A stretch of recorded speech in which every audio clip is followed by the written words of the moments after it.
शुक्लांबरधरं विष्णुं शशिवर्णं चतुर्भुजं प्रसन्नवदनं ध्यायेत् सर्वविघ्नोपशान्तये।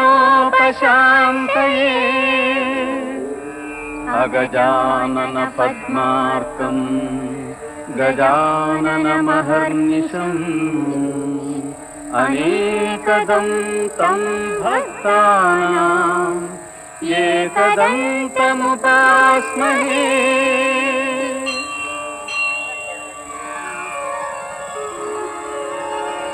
మాధవన పాద పద్మద మధుపనీను మనసినధిప మహేశన మగను నీను భారతామృత బరెద బల్మాన్య నీను సుప్రభాత